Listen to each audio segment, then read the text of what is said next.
Welcome to an Ike education program in which we're going to explore the three branches of the U.S. government. We will be focusing on how does the Constitution divide power in our government and what powers do the executive branch have? Something major occurred in this country 234 years ago.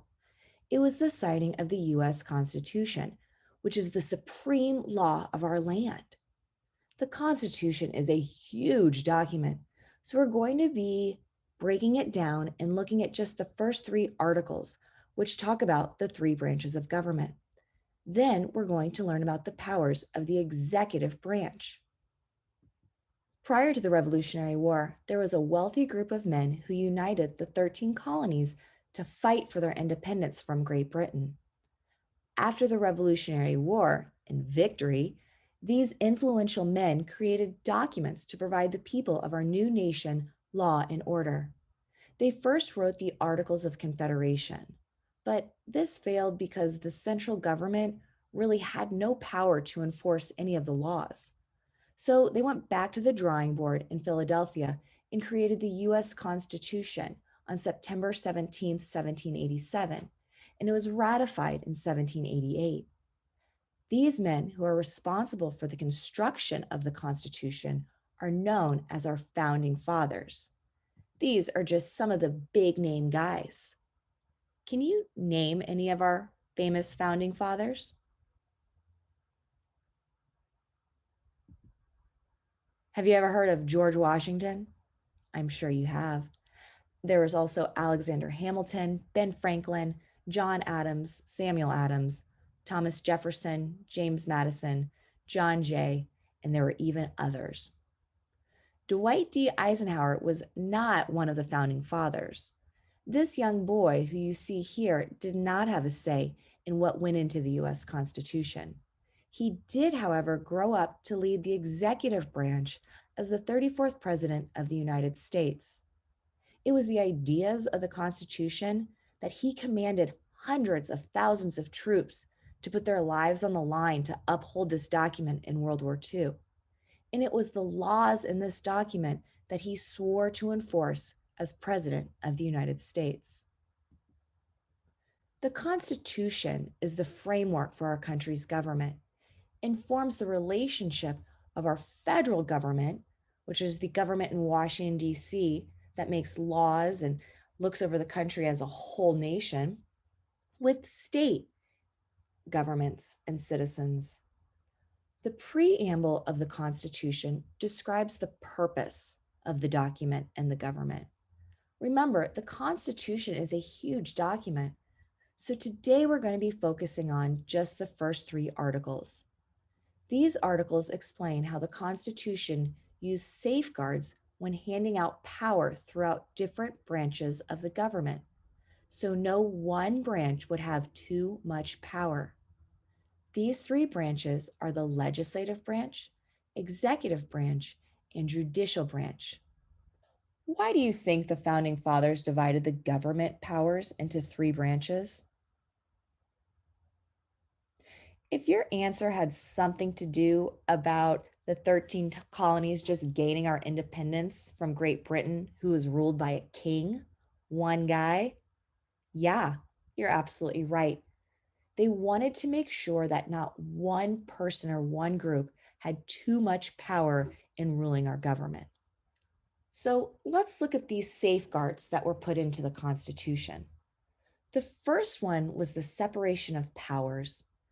This divides the power of the government up.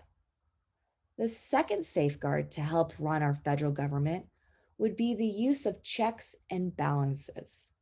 If one branch of government wants to execute their rights, they will be checked and made sure the power of the federal government remains balanced.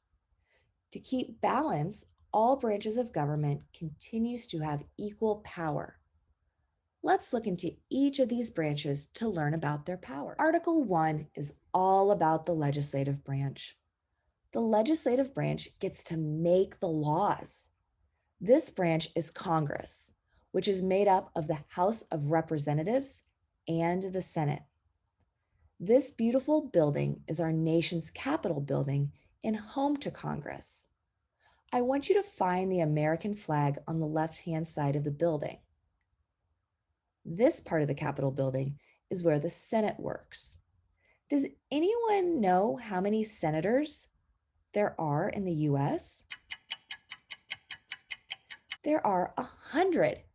Each state has two, and there are 50 states, so all the states are represented equally regardless of the size. On the right-hand side of the Capitol building sits the House of Representatives. There are 435 of them. So many. Why is that number so different than the Senate? Well, the numbers of representatives is based on a state's population or how many people live there. Together, the Senate and the House of Representatives make Congress. Not only do they get to make the laws, but they also have the power to collect taxes, raise an army, declare war, and regulate trade. But they can't do all of these things on their own. There is a check and balance of power involved, meaning one branch of government has to check over other branches to make sure the balance of power is still there. If Congress comes up with a new bill or something they want, and they want to make it a law, it first has to be checked and balanced. The bill from Congress will go to the executive branch, which would be the president. If the president doesn't like the bill, they have the power to veto the bill and send it back to Congress with an explanation of why it was vetoed. But if Congress can get enough votes, they can actually override the president's veto. So, Article 1, legislative branch, they make the laws. We're going to skip over Article 2 for the moment and look into Article 3. The judicial branch makes sure laws are followed correctly. The judicial branch includes federal courts and judges. At the very top of this branch sits the Supreme Court. The job of the Supreme Court, which is the highest court in the land, is to interpret the Constitution. Now, remember, the Constitution was written a hot minute ago. They used different language than we do now, and they weren't always very detailed when they wrote in the Constitution. Also, times have changed and people think differently on many topics than they did 243 years ago. The Supreme Court has the privilege and difficult task to decide what laws are constitutional. They also have the power to overturn rulings from other judges and courts. Now, let's take a minute to look at the photo of our current Supreme Court judges. How many do you see?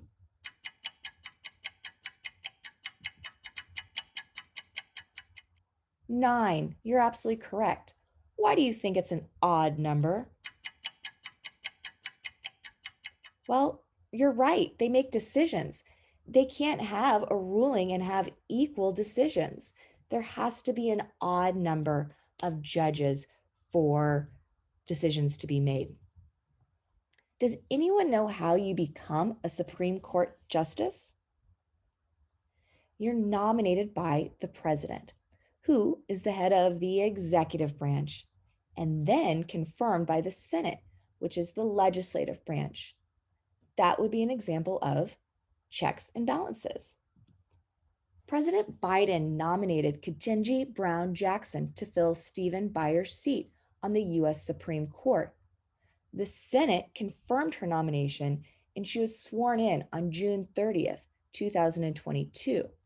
Now, I had to cut and paste a photo of Ketanji Brown Jackson into the photos because they do not have an updated photo of all 9 Supreme Court justices together.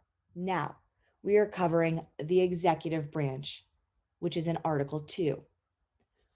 We're going to spend a little more time focusing on the executive branch. Why, do you ask? Well, I work for the Eisenhower Foundation and with the Eisenhower Presidential Library and Museum in Abilene, Kansas. I have the cool job to teach kids all about our 34th president, Dwight D. Eisenhower. So here we go. The executive branch enforces the laws that Congress makes. The president, vice president, and their cabinet make up the executive branch. The executive branch gets to propose laws, veto laws they don't like or want to change. They get to make appointments, such as on the Supreme Court, and negotiate foreign treaties. However, just like the other branches, the executive branch has checks and balances. For example, the president can grant pardons to federal offenders, which means people that were found guilty by the law, also known as the judicial branch, the president has the power to release that person from prison. The president also has the power to declare executive actions. These are powers claimed by the president as necessary in order to execute the law. Now, the Constitution doesn't go into great detail here. So, the judicial branch can declare executive actions unconstitutional. Checks and balances all over. Let's look at a recent example of the use of this check and balance of power. The National Defense Authorization Act passed through Congress and was sent to the president, which is the executive branch. It was vetoed by President Trump because it failed to address certain concerns that he had, and he sent the act back to Congress. But the legislative branch overrode the president's veto with a 2/3 majority in the Senate and the House, and the act became law. What? Let's go over this again. So we have a bill that was written in Congress, okay? The bill was sent to the president, which is head of the executive branch. He wasn't a big fan of it, so he vetoed it and sent it back to Congress, the legislative branch. Checks and balances going on. However, the legislative branch came together and they got a 2/3 majority vote to override the veto, and it came to law. So this is a great example of how one branch doesn't have all the power. It has to be checked and balanced. Let's try another one. What branch can execute an executive order? Remember, an executive order is something someone in a very high office thinks the order is what's important for the nation. You're absolutely correct. The executive branch can execute an executive order. However, who provides the checks and balances of this? It would be the judicial branch. They get to determine if the executive order was constitutional or unconstitutional. And if it was unconstitutional, that executive order cannot be applied. Let's look at another one. What branch has the power to appoint a federal judge? Would it be the legislative, judicial, or executive branch? If you said executive branch, you're absolutely correct. Now, who provides the checks and balances? The Senate, which is part of the legislative branch. So, how did Eisenhower use his executive power? Well, during his 2 terms, which would be how many years as president? You got it, 8. He appointed 5 members of the US Supreme Court. He helped to negotiate many trade and economic policies. He pardoned over 1,000 people and vetoed 181 bills. He also executed an executive order. It was very controversial at the time, but he sent federal troops to maintain order and peace while the integration of Central High School in Little Rock, Arkansas, took place. So let's review. How does the US Constitution divide the power in our government? Does one person lead it? Do 9 people lead it? No, 3 branches lead it, and they have those checks and balances. What powers do the executive branch have? What are some of the things they can do? They can veto a bill. They can execute executive orders. They can pardon people. They can negotiate trade terms and agreements. And they also have the power to check and balance other branches of government. Now, do you agree with the separation of powers? Do you think having separation of powers is beneficial? Or do you think maybe our country would run better if we had just one group running it? It's up for conversation in your class. So let's do a little more review. We talked about senators. How many senators does each state have? You got it, 2, for a total of how many US federal senators do we have? 100. Okay, who do we have going on here? How many Supreme Court justices are there? There are 9, and it has to be odd so we don't have a tie in a decision. Eisenhower was head of what branch of government? Come on, remember, he was the president of the 34th. You can do this. The executive branch, very good. And he would sit here at the White House, which would be the home of the executive branch. Where does our federal government do its business? Here's a hint. Hopefully those monuments look somewhat familiar and you'd be able to identify that our federal government conducts its business in Washington, D.C. The Senate plus what group of people makes Congress? Remember, the Senate is on that left-hand side where the American flag is. Who's on the right-hand side? You got it, the House of Representatives. Now, I challenge you after this program today that you find out how many House of Representatives your state has out of those 435 total. Who is our current president? Joe Biden is our current president. So, what do you think my next question would be? Who is our current vice president? If you said Kamala Harris, you're absolutely correct. Great job today on your review. We have finished our exploration of the U.S. Constitution today. One more time. How does the Constitution divide power in our government? You got it. They divide it into 3 different branches: legislative, judicial, and executive. What about powers? What sort of powers does the executive branch have?